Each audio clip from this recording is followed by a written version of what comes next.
औज़ुबिल्लाहिमिनश्शैतानिर्रजीम बिस्मिल्लाहिर्रहमानिर्रहीम। अस्सलाम वालेकुम स्टूडेंट्स, उम्मीद करता हूँ आप सब बखैर औफियत होंगे। तो आज का हमारा जो लेक्चर है बहुत इंपॉर्टेंट लेक्चर होने वाला है हमारा, क्योंकि ये हमारा इंपॉर्टेंट लॉन्ग क्वेश्चन है चैप्टर नंबर 1 से, जो कि है वर्नियर कैलिपर्स। ठीक है बेटा, इसके हवाले से बहुत इंपॉर्टेंट जो है वो क्वेश्चंस हैं जो कि मैं एंड पे बताऊंगा कि कौन कौन से क्वेश्चन यहाँ से जो है वो पूछे जा सकते हैं। तो अगर हम बात करें वर्नियर कैलिपर्स की, तो अगर मेजरमेंट जब हम ले रहे होते हैं, जैसे हमारे पास मीटर रूल है या हमारे पास मेजरिंग टेप है, तो उससे हमने देखा था कि उसका जो लीस्ट काउंट होता है वो 1 मिलीमीटर होता है। इट मीन्स उसके जो हम मिनिमम जो वैल्यू ले रहे होते हैं वहां से एक्यूरेट, वो 1 मिलीमीटर होती है। लेकिन हमारे पास बहुत सी ऐसी चीजें होती हैं जो कि बहुत छोटी वैल्यूज में आ रही होती हैं उनकी मेजरमेंट्स। ठीक है, हमें उनकी पॉइंट्स में हमने उसकी मेजरमेंट्स लेनी होती है। तो जब हम मेजरमेंट ले रहे होते हैं, तो मेजरमेंट लेते वक्त हमने ये जो है वो इंश्योर करना होता है कि हमारी मेजरमेंट एक्यूरेट हो। तो अगर पॉइंट्स में मेजरमेंट चाहिए तो हमारे पास कोई ऐसा इंस्ट्रूमेंट होना चाहिए जो कि मिलीमीटर्स के भी जो है वो पॉइंट्स में हमारे पास एक्यूरेट वैल्यूज जो है वो दे रहा हो। तो इसलिए जो है हमारे पास ये एक ऐसा इंस्ट्रूमेंट है जो कि मेजरमेंट लेता है मीटर रूल से ज्यादा एक्यूरेट होती है। ठीक है, उसकी रीजन क्या है ये हम आगे जाके देखेंगे। फर्स्ट ऑफ ऑल आपने इसका इंट्रोडक्शन देखना है। इंट्रोडक्शन क्या है? Vernier calliper is a length measuring instrument that can take inside और outside measurement up to 1/10 millimetre और 1/100 सेंटीमीटर। इट मीन्स के 0.1 मिलीमीटर तक अगर हमने मेजरमेंट लेनी हो या 0.01 सेंटीमीटर तक अगर हमने मेजरमेंट लेनी हो, तो उसके लिए जो हम वर्नियर कैलिपर्स को जो है वो यूज करते हैं। ठीक है, इंट्रोडक्शन आपने इसका लाजमी याद रखना है। इसकी जो है वो डेफिनेशन पेपर में पूछी जाती है। सेकंड चीज इसका स्ट्रक्चर है। स्ट्रक्चर में इसकी क्या क्या चीजें आ जाती हैं? एक तो इसमें जो जिस तरह आपका एक आर्म स्केल होता है, ठीक है, उसी स्केल के साथ ही एक जो है वो उसके जो है वो जा होता है। तो जो स्केल है उसको मेन स्केल कहते हैं, और उस मेन स्केल के साथ जो जा होता है उसको हम फिक्स जा कहते हैं, क्योंकि ये मूव नहीं कर सकता। इसके साथ ही एक मूवेबल जॉ होता है जो इसके ऊपर मूव कर सकता है, और इसके ऊपर भी एक स्केल बनी होती है जिसको हम वर्नियर स्केल कहते हैं। इसी वर्नियर स्केल की वजह से हम इसको वर्नियर कैलिपर कहते हैं। ठीक है, पेरी वर्नियर वो हमारा मैथमेटिशियन था जिसने इसको जो है वो बनाया था। इसको जो है वो इन्वेंशन जो है वो इसकी पेरी वर्नियर ने की थी, इसलिए हम इसको वर्नियर कैलिपर्स कहते हैं। और इसने उसकी एक स्केल बनाई थी एक्स्ट्रा, जो कि वर्नियर स्केल कहलाती है। ठीक है, इसके अलावा जो है इसके दो किस्म के जहाज होते हैं। एक हमारे आउटर जहाज होते हैं जिससे हम आउटसाइड की इसकी मेजरमेंट लेते हैं। ठीक है, हमने किसी चीज का डायमीटर निकालना हो, किसी चीज की हमने लेंथ फाइंड करनी हो, तो यहाँ पे अगर हमें उसके आउटर मेजरमेंट लेनी हो, तो यहाँ पर इन दो जहाज के अंदर उस चीज को हम रख देते हैं, तो उसकी मेजरमेंट ले सकते हैं। अगर हम उसकी इनसाइड की मेजरमेंट लेनी है, जिस तरह हमारे पास पाइप होता है अंदर से वो हालो होता है, तो उसके अगर हमने इनसाइड अगर उसका डायमीटर फाइंड करना हो, तो ये जो हमारे पास ऊपर जहाज मौजूद है, यहाँ से जो है वो हम उसकी इनसाइड जो है वो मेजरमेंट ले सकते हैं। ये इसका स्ट्रक्चर है। ठीक है, स्ट्रक्चर आपने याद रखना है कौन कौन से इसके पार्ट्स हैं, और जो है वो उनको जो है वो किस तरह से जो है वो किस तरतीब में है, ये आप उसको याद रख सकते हैं। सेकंड चीज हमने कल भी जो है वो डिस्कस किया था कि किसी भी इंस्ट्रूमेंट के लिए जो उसकी सबसे इंपॉर्टेंट चीज होती है वो होता है उसका लीस्ट काउंट। ठीक है, लीस्ट काउंट की हमने डेफिनेशन देखी थी कि मिनिमम एक्यूरेट वैल्यू होती है जो कि हम किसी भी इंस्ट्रूमेंट से ले रहे होते हैं। ठीक है, किसी भी इंस्ट्रूमेंट की एक्यूरेसी का जो डिपेंडेंस होती है वो उसके लीस्ट काउंट पे होती है। जिसका लीस्ट काउंट जितना कम होगा उतनी ही एक्यूरेसी उसकी ज्यादा होगी। ठीक है, तो लीस्ट काउंट फाइंड करने का इसका फार्मूला है। कैसे फार्मूला इसको हम निकालते हैं? ठीक है, सबसे पहले तो आप ये चीज देख लें, जो मेन स्केल होती है इसके ऊपर जो हमारे पास कैलिब्रेशन होती है वो सेंटीमीटर में होगी, और इसके अंदर जो लाइंस लगी होती है मिलीमीटर में, जिस तरह आपका आर्म स्केल होता है सेम उसी तरह। ठीक है, तो इट मींस कि इसकी जो मिनिमम वैल्यू हमारे पास आ रही होती है वो 1 मिलीमीटर है। तो हम अगर सिर्फ मेन स्केल से अगर उसकी मेजरमेंट निकाल रहे हो, तो इसके जो लीस्ट काउंट बनेगा 1 मिलीमीटर बनेगा, लेकिन मेन स्केल का, वर्नियर कैलिपर का बात नहीं। जो हमारे पास ये वर्नियर स्केल है, इसके ऊपर जो अगर आप देखें तो इसके ऊपर जो कैलिब्रेशन की होती है, इसमें टोटल हमारे पास 10 डिविजन होती है, 10 लाइंस लगी होती है। ठीक है, जिसकी वजह से जो है हमारे पास एक्यूरेट मेजरमेंट आ रही होती है। तो ये जो हमारे पास यहाँ पे नंबर ऑफ डिविजन है, ये जो वर्नियर स्केल के ऊपर है, इन्हीं दोनों के ही जो है वो हम रेशो के साथ हम इसका लीस्ट काउंट फाइंड कर रहे होते हैं। तो लीस्ट काउंट का फार्मूला बहुत इंपॉर्टेंट है। Minimum reading on main scale. ठीक है, जो मेन स्केल है उसके ऊपर मिनिमम रीडिंग हमारे पास कितनी है, over number of division on vernier scale. ये जो वर्नियर स्केल हमारे पास है इसके ऊपर कितनी जो है वो डिविजन है।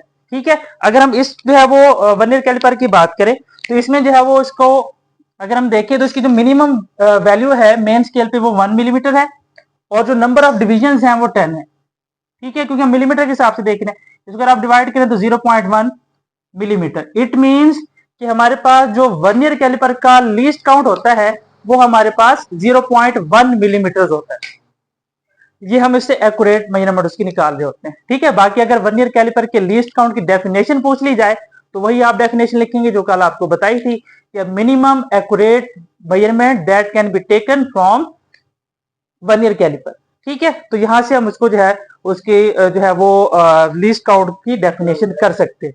ठीक है, लीस्ट काउंट की डेफिनेशन के बाद इसकी वैल्यू है 0.1 मिलीमीटर। अगर आप इसकी सेंटीमीटर में वैल्यू देखें तो क्या आएगा, इसको आप 10 इस पे डिवाइड कर देंगे तो सेंटीमीटर में इसकी ये वैल्यू आ जाएगी।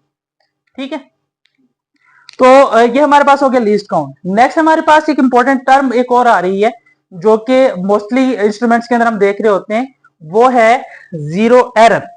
ठीक है, जीरो एरर में क्या चीज होगी, एरर कहते हैं गलती को। ठीक है, अगर किसी भी इंस्ट्रूमेंट के अंदर अगर आप उसको क्लोज फॉर्म में लेके आए और क्लोज फॉर्म में जीरो रीडिंग ना आ रही है तो इट मींस कि उसके अंदर कोई ना कोई एरर है। ठीक है, जब हम किसी भी इंस्ट्रूमेंट को क्लोज करते हैं तो क्लोज फॉर्म में लाजमी तौर पर उस पर जीरो रीडिंग आनी चाहिए। ठीक है, तभी उसकी हम मेजरमेंट कर सकते हैं इजीली। तो अगर उस पर जीरो रीडिंग नहीं आ रही इट मींस कि उसके अंदर जो है वो एरर मौजूद है। तो जीरो एरर की क्या डेफिनेशन बनेगी, if zero of the vernier scale is not coincide with the zero of main scale in close form. ठीक है, यानी कि जब हम इसको देख रहे होते हैं, लेट्स सपोज कि यहां पे हमारा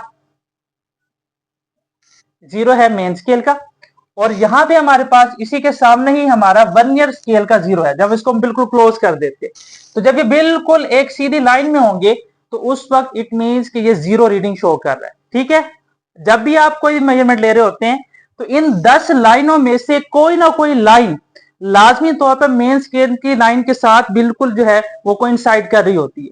ठीक है, तो अगर हम इसको क्लोज फॉर्म में लेके आएंगे तो जीरो की लाइन जो है वो कोइंसाइड करनी चाहिए। ठीक है, अगर जीरो की लाइन इस तरह से उसके बिल्कुल सामने है इट मींस कि जीरो रीडिंग है। ठीक है, तो जीरो रीडिंग अगर आ रही है तो इट मींस इसके अंदर जीरो एरर नहीं है, हमारा जो इंस्ट्रूमेंट है वो बिल्कुल ठीक है।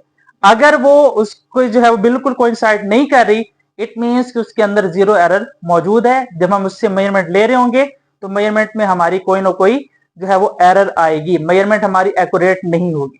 ठीक है, तो जीरो जो है वो दो साइड पे आ सकता है, वो या तो जो है वो राइट साइड पे आ सकता है या फिर लेफ्ट साइड पे आ सकता है। तो अगर हमारा जीरो जो है वो राइट साइड पे आ रहा हो मेन स्केल के जीरो, ठीक है, यानी कि ये हमारे पास मेन स्केल का जीरो है और इस साइड पे हमारे पास जीरो आ रहा है वर्नियर स्केल का। ठीक है, यानी कि मेन स्केल के वो राइट साइड पे अगर इस टाइप का जो है वो जीरो एरर होगा तो इसको कहते हैं पॉजिटिव जीरो एरर। ठीक है, यानी कि अगर वो जो वर्नियर स्केल का जीरो है वो मेन स्केल के जीरो के राइट साइड पे होगा तो उस तरह का जो हमारे पास जीरो एरर होगा वो हमारा पॉजिटिव जीरो एरर होगा। और अगर वो लेफ्ट साइड पे आ जाए, ठीक है, तो लेफ्ट साइड पे अगर आ रहा है, सॉरी यहां पे राइट साइड लिखा हुआ है, ठीक है, अगर वो उसके लेफ्ट साइड पे आ रहा है तो यानी कि अगर हमारा जीरो जो है उसको क्रॉस कर जाता है और इस साइड पे आ जाता है तो हमारा जो जीरो एरर होगा वो नेगेटिव होगा। ठीक है, तो ये जो हमने जीरो एरर किए हैं ये क्यों जरूरी है, किसी भी इंस्ट्रूमेंट के लिए या वर्नियर कैलिपर के लिए जीरो एरर फाइंड करना क्यों जरूरी होता है। तो बेटा जब तक आपको जीरो एरर का पता नहीं होगा आप उस वक्त तक एक्यूरेट मेजरमेंट नहीं निकाल सकते। आप लेट्स सपोज आपने कोई मेजरमेंट निकाली है और वो आपके पास आ रही है 23.2 मिलीमीटर, ठीक है, और आपने उसमें चेक नहीं किया कि उसमें जीरो एरर है या नहीं है, इट मींस कि आपकी मेजरमेंट एक्यूरेट नहीं है जब तक आप उसमें जीरो एरर चेक नहीं करेंगे। हाँ, आपने अगर चेक किया है और जीरो एरर उसके अंदर पॉजिटिव है या नेगेटिव है, ठीक है, तब आपके पास जब एंड पे ये वैल्यू आ रही होगी इसमें आप कुछ चेंजिंग करेंगे, उस चेंजिंग को कहते हैं जीरो करेक्शन। ठीक है, जब आप अपनी जो है वो मेजरमेंट को अपने जीरो एरर के हिसाब से एडजस्ट कर रहे होते हैं तो उसको कहा जाता है जीरो करेक्शन। ठीक है, adjustment in measurement according to the zero error. अब आपके पास जो भी जीरो एरर है उसको आपने जो है वो उसके अंदर एडजस्ट करना है। ठीक है, अब जीरो एरर आप फाइंड किस तरह से करते हैं, जो भी लाइन आपकी जो है वो मैच कर रही होगी ऊपर वाली जो मेन स्केल के साथ उसको आपने लीस्ट काउंट के साथ मल्टीप्लाई करना है। ठीक है, लेट्स सपोज अगर यहां पे हमारे पास ये है और ये लाइन नंबर हमारे पास बन रही है 1 2 3 4 5 एंड 6, लाइन नंबर 6 जो है वो हमारी मैच कर रही है जो है वो मेन स्केल की किसी भी लाइन के साथ, ठीक है, जरूरी नहीं कि 0 के साथ मैच करे, किसी भी लाइन के साथ वो मैच कर सकती है। तो इसको आपने मल्टीप्लाई कर देना है लीस्ट काउंट के साथ, 0.1 तो आ जाएगा 0.6 मिलीमीटर। अब ये 0.6 मिलीमीटर आपका पॉजिटिव होगा या नेगेटिव होगा? अब क्योंकि ये लेफ्ट साइड पे है, इट मींस कि आपका जो जीरो एरर है वो नेगेटिव जीरो एरर है, ठीक है। और अगर जो है वो राइट साइड पे हो, अब जैसे अगर ये लाइन नंबर 3 इसके साथ मैच कर रही है तो आपने इस 3 को मल्टीप्लाई करना है 0.1 के साथ, तो ये आपका आ जाएगा 0.3 मिलीमीटर। तो ये आपका पॉजिटिव होगा, क्योंकि आपका जो वर्नियर स्केल का जीरो है वो मेन स्केल के जीरो से राइट साइड पे, ठीक है। अगर राइट साइड पे होगा तो वो पॉजिटिव होगा, और अगर लेफ्ट साइड पे होगा तो वो नेगेटिव होगा। आपने जो भी लाइन मैच कर रही हो उसको आपने मल्टीप्लाई करना है इसके साथ, लीस्ट काउंट के साथ, ठीक है। फिर आपने उसको पॉजिटिव या नेगेटिव कह देना है। अब जीरो करेक्शन किस तरह से करते हैं?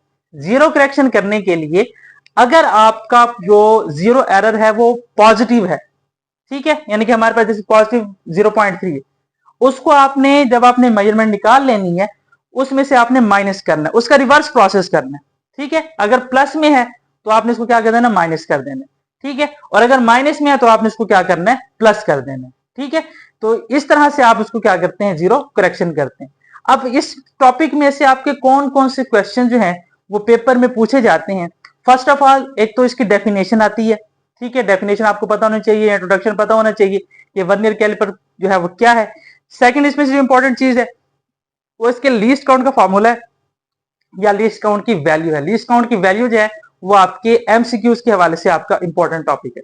इसके बाद जीरो एरर जो है वो क्या होता है और जीरो करेक्शन क्या चीज होती है। तो जीरो एरर और जीरो करेक्शन इन दोनों की आपने डेफिनेशन जो है वो याद करनी है, ठीक है। और पॉजिटिव और नेगेटिव जीरो एरर में डिफरेंस आपको पूछा जाता है, ये आपका जो है वो इसमें आपने इसका डिफरेंस जो है वो याद करना है, ठीक हो गया। ये आपका जो टॉपिक है ये लॉन्ग के हवाले से इस चैप्टर का बहुत इंपॉर्टेंट क्वेश्चन है। तो जब आप इस चैप्टर को लॉन्ग में तैयार कर रही हो तो इस क्वेश्चन को आपने अच्छे तरीके से तैयार करना है। अगर इस जो है वो टॉपिक के हवाले से आपका कोई क्वेश्चन हो तो आप कमेंट सेक्शन में पूछ सकते हैं।